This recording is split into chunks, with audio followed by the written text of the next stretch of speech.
agus bhór géad fáilte roimh chuig Bleaist Eolaíochta ESB TV atá cur ar fáil ag an RDS. Is mise Clara. Agus is mise John, agus tá scetamíní ar an seo. Mar cé nach bhfuil an Bleaist Eolaíochta ESB ag tarlú mars go ná, tá chlár bríomhar, splódrach, le gach rud a bhfuil iontoch faoin imeacht cuirithe le chéile againn níomh. Sin ceart.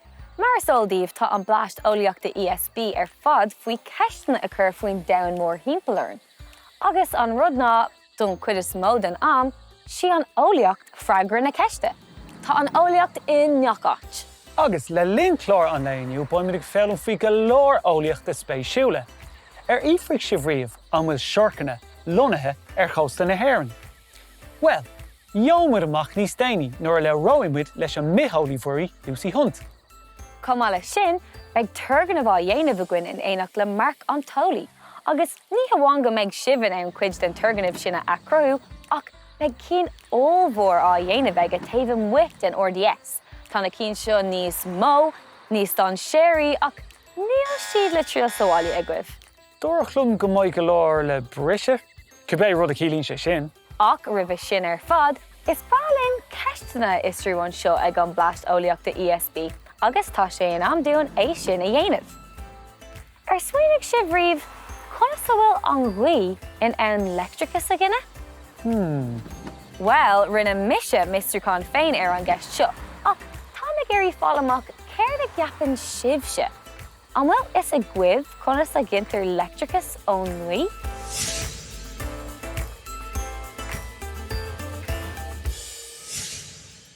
Ghaoi, ní féidir in é a eáil, ní féidir in ar lámh a leagan air, ach is féidir in é a bhuthú, agus uaireanta is féidir in é a clistáil. Ach níl aon doubt faoi ach go bhfuil go leor ghaoi a gcuin an seo in éireann. An raibh is a gcuibh go cruthíonn an ghaoi beag nach aon tríon dar electricus an seo in éireann. Cílíonn sé sin go maineann beag nach gach fearas atá iad a theach, rudí cosú le telefís, radio, ion, agus fiú barthóir grúga srón de cuid John, úsáid as fuinneamh gaoithe. Ach an ceist is mó ná, chunas a gnítar electricus ón ghaoi. So Colm, buinemuid go léir úsáid as electricus, ach ní dóilm go dtigamuid cad atá a gceist leis. So, céir é electricus? Well, Clara, Cruinne electricus nor atá electrons ag boga ceorcad sé sin atá a géim le electricus. OK, agus chunas na bhfuil tú in ann electricus a cruthú? Well, Cruinne electricus nor atá cárna capéir agus é sin ag boga taobhisteach de ré magnéadach. Tá sampla beag agam an seo, so má tá an magnéad agin agus chuirmid an magnéad isteach in san cárna, ní léon electricus ag inúd, so ní léon taspáintas ar an multimeter. Ach má bíonn glúiseach domhan agus má mohíonn míad an magnéad in san cárna, tá beagáinín electricus ag inúd. So, céir iad na bailí difriúla ina bhfuil tú in ann electricus a cruthú in éireann? So Cruinne electricus ag baint úsáid as gúil, gas ná dúrtha nó ola, ach tá míad ag glúiseacht chun úsáid a baint as foinsí inat núte. So tá míad ag déileáil inis le fuinneamh na gaoithe, fuinneamh na gréine, agus fuinneamh hydroelectrach. Luigh tú gaoi an sin, ach chunas a bhfuil gaoi in ann electricus a cruthú? Tá sampla agin an seo le tuirbíní gaoithe. Nuair atá an gaoi ag dul trasna ar le lána, cruthíonn sé glúiseacht isteach in san rotor, agus sé sin an glúiseacht atar an rotor agus an ré magnéadach a cruthíonn an electricus. Agus an bhfuil an tuirbíní gaoithe seo in ann electricus a cruthú? Tá sé ná an electricus a cruthú. OK, ceart go leor, right, Glynn?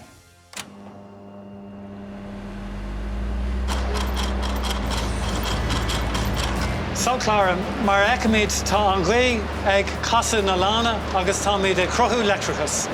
Agus tá an solas lasta, sin ar out. So, tá is a good inis chunas a oibríonn electricus ar scala beag, tá sé arm dún fáil amach chunas a oibríonn sé ar scala níos mó. OK, James, tá sé beag an íon ghuifer, tá sé beag an íon fór, cá bhfuil muid? We're in Raheen Wind Farm. which is located on the Wicklow-Wexford border. We have 11 Siemens turbines here on site. Agus, conas the oibríonn siad? The wind vane will tell the turbine to look for the wind, and the turbine will face the direction of the wind. As the blades turns, it turns the rotor. The rotor is made of permanent magnets. As the permanent magnets passes the stator, it creates electricity. Okay, níos luútha dul mé conas electricus a cruthú le magnéid agus córa copper, so an bhfuil an rud céine ag Charlie seo? Yeah, this is exactly the same thing, and it's just larger scale than what you learned about. Agus cé bhéh electricus a cruthíonn sé? The site on a whole will power over 22,500 homes. So if you bring that down, it's 450,000 cups of tea, 950,000 slices of toast. So that's just for one turbine. That's every hour. Agus, cé comór sa tá ceann acu? The turbines are very large. The diameter of the blades is 108 metres, which is actually 2 metres longer than the Aviva soccer pitch. Each one of these blades is 15 tonnes. So that's the equivalent weight of 2 African bull elephants. What's really interesting about wind turbines is scientists and engineers looked at owls flying at night because obviously an owl is so silent when it's flying at night hunting its prey. They designed them based on that. Ach, cad the Harlín muna bhfuil aon buí. Yeah, unfortunately that is one of the downsides to wind energy. If you don't have any wind, blades won't turn basically. Luckily enough in Ireland though, we get strong winds in the winter, and that's when we have most of our demand for our electricity. Is léir go gintar a lán dar electricus trí rudaí ar fud an domh timpeallainn, cosú leis an bhuí, ar nánacha, an airige agus an ghrian. Agus bíonn eolaithe ag gcónaí ag gurí feabhsachar ar an scéal, trí bailí níos éifeachtaí le electricus a dhéanamh. Ach, ní dóilm go bhfuil cumhacht na dtrútháin mar an mó is fearr.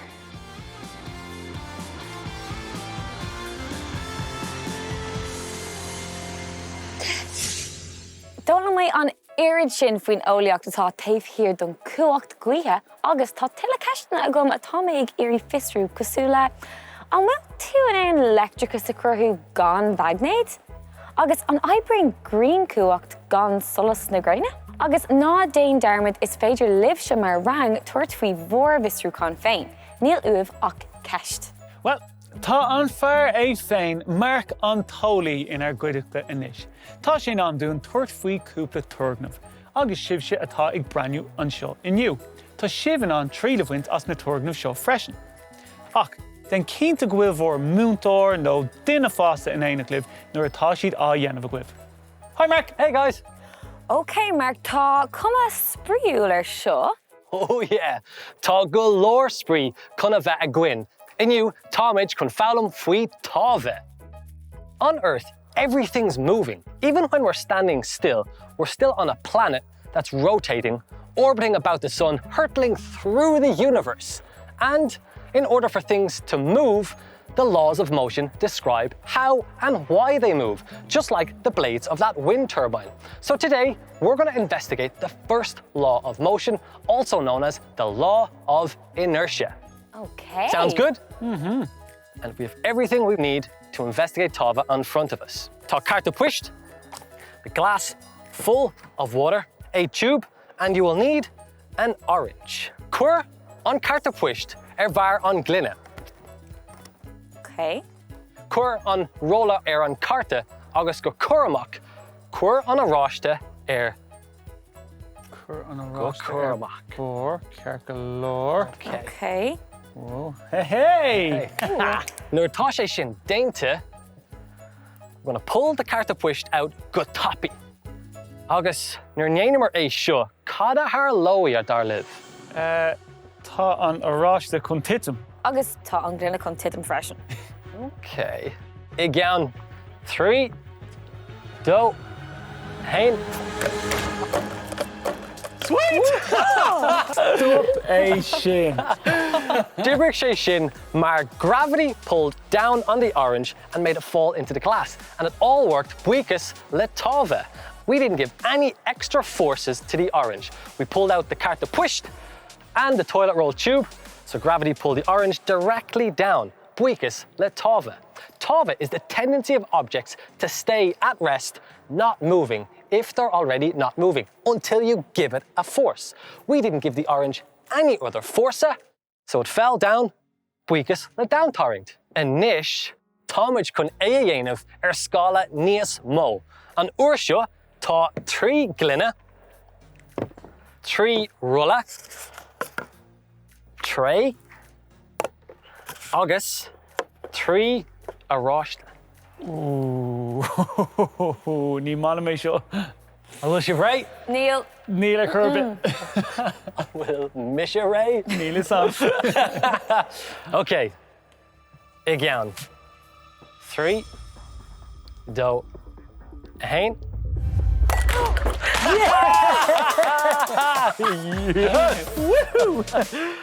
That all works buchas le táimhe. I gave the tray a big force. That took the rulla with it, and the aráiste didn't feel any other force apart from the force of down turgnaimh, which brought it down into the glasses. That is cosúla the tuirbíní gaoithe. It wasn't moving until it felt a force, and the wind gave it that force to start moving, and it generated electricity. Mark, gur raibh míle mágat. Inis, bhfad is atá muide ag fá ré chun leart le Lucy aber le gach duine cén plán atá agat. Gur mágad Clara, tá mé bís faoi seo. Bhaca sibh riomh duine ag tarraingt 8 board ón tabla, ach ní leag sé na plátaí atá air. Well, sin tura de hábha. Táimid chun an clás sin a dhéanamh scála níos mó, le feiceáil an bhfuil John in ann an taoideach a tarraingt ón mór gan aon run a leaga. An gapan sibh go mbeidh sé in ann aige. Fannig í linn le fáil amach. Inis, atíos nach bhfuil sé cliste i gcuibh, ceapan muid an seo ag an Bleaist eolaíochta ESB go bhfuil eolaíocht doch creite, ach ní sin ó bháin a gapan sin. Tá go leor daoine i mu an sin a bhfuil an grá acu don eolaíocht agus tá postanna dochreite acu a ligean dómh plé leis an eolaíocht gach lá. Sin ceart. Agus inniu tá deise gin leabhar le duine dóibh siúd a bhfuil ag obair leis an eolaíocht. Tá an domhan siúlta ag an duine seo ag déanamh stadéir an Bitheolaí timpeall na Cruinne, agus cuaigh si ag snámh leis seorcanna.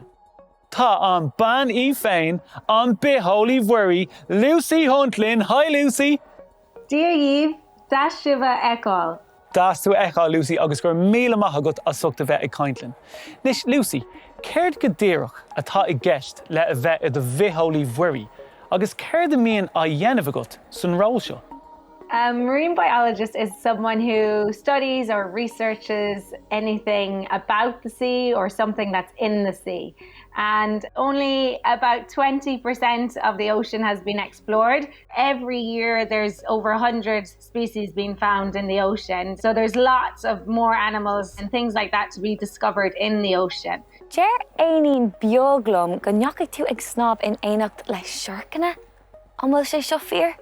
That is indeed true. I have swam with sharks. I've swam with tiger sharks. I've swam with whale sharks, the second largest shark in the world. And I've also swam with my favorite, the basking shark off the coast of Kerry when we were doing some research there on sharks. Whoa. Lucy, fan second. Am tusa ag rá lom go bhfuil seorcanna in éireann. Ireland has the second largest shark in the world, the basking shark. And they actually are plankton feeders. We have over 20 species of sharks actually in Irish waters. Nis, Lucy, tá is a gin go bhfuil tú passionanta faoi Bitheolaí agus an áirige. Ach, an bhfuil tú ná rá linn agus len ar lucht féachana, céim fá go bhfuil siad chomh tábhachtach? I like to explain the sea, it's like the engine of planet Earth, or the heart of planet Earth, because it actually allows us to live here on planet Earth. So the phytoplankton, the algae that live in the ocean, actually gives us over half of the oxygen that we breathe. So we would not be able to live on this planet without the ocean. Yeah. Wow, ní raibh sé sin ar ólas agam. Now, Lucy, tá sé mar aim ag an Bleaist eolaíochta ESB, daoine is spreagadh le ceistena a chur faoin downmór thimpeall orn. So, céird iad na cinál ceistena a chur tú nuair a bhí tusa níos óige? Yeah, I think the questions I would have asked would have been, you know, why is this fish here instead of somewhere else? Or, you know, why does the starfish want to be under the rocks instead of on top of the rocks? Wondering what's out there why do the animals live in certain places, you know? Okay, well, ag caint faoi ceistena, tá ceistena iontacha seolta isteach chuin ó páistí. Seo dit ceist ó lia. An bhfuil sé scamra le bheith ag dul faoin uisce.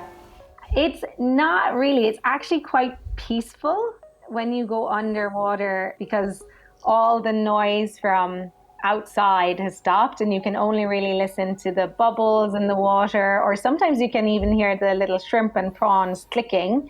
I know when I take people snorkeling as well, they find it amazing because it's this whole new world that we don't really know that much about. So it's pretty amazing. Anna, yes, mar sin tá sé an ciúin agus tá séimh, even mé. Nis tá ceiste goin an seo ó Ava.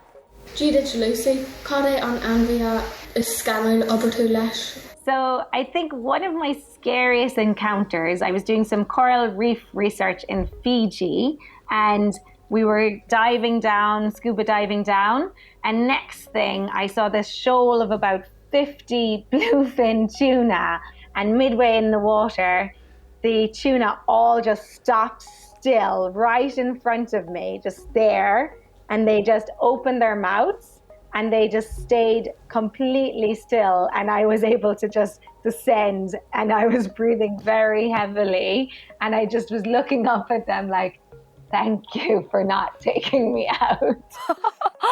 Phew! Whoa! Okay, agus seo í Gabriella.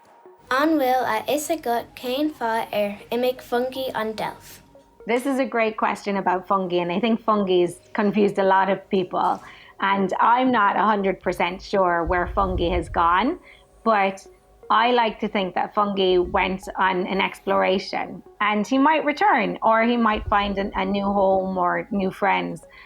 There was a French dolphin, a solitary dolphin like fungi called chlár, and he actually left France and came all the way to the coast of Ireland. He made it all the way up towards Clare even, and he stayed around Ireland for a full summer. So who knows, fungi might have done something like that and gone somewhere on his holidays. Féidir, well, Lucy, bhí sé jaus leir leat aniu. Níl ein déid fí ach go bhfuil post dochrete simúla agat, mar Bitheolaí Muirí, gur raibh míle mágat as ucht a bheith linn an Bleaist eolaíochta ESB. Slán! Slán! Wow, tá cuma an simúl fós Lucy, agus chuirg tús le scéil Lucy nar a dá sí a níos chós a chéirí.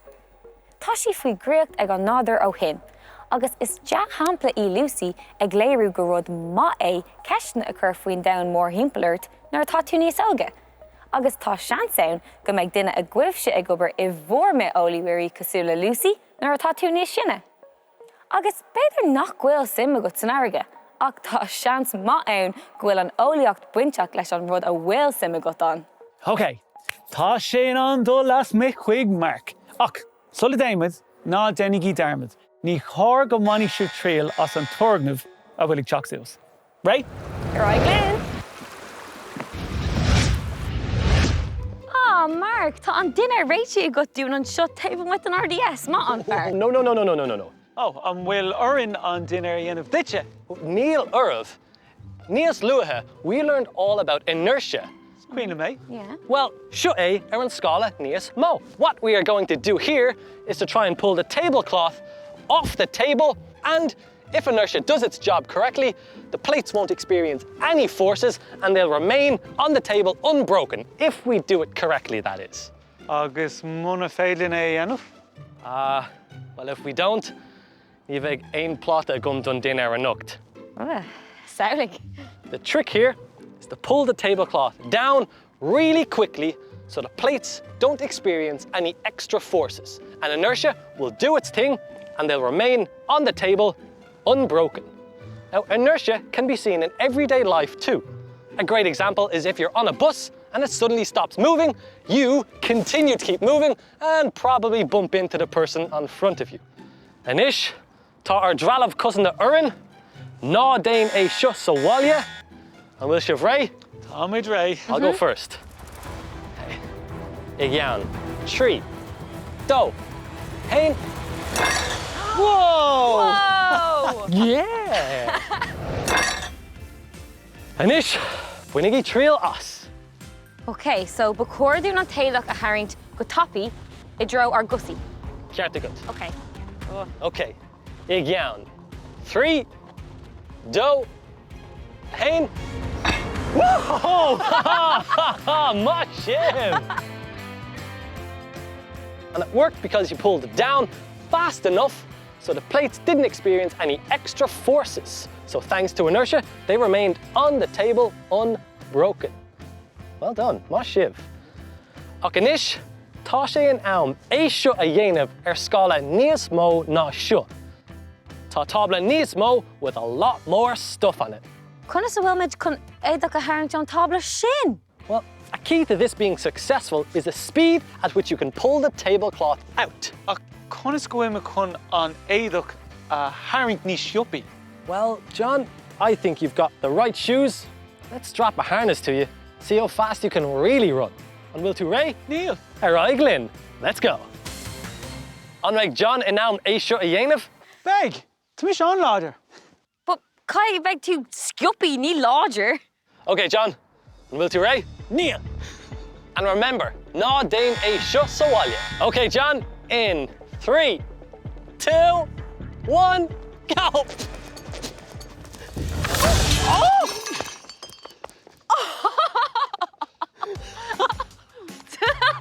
Dinner time!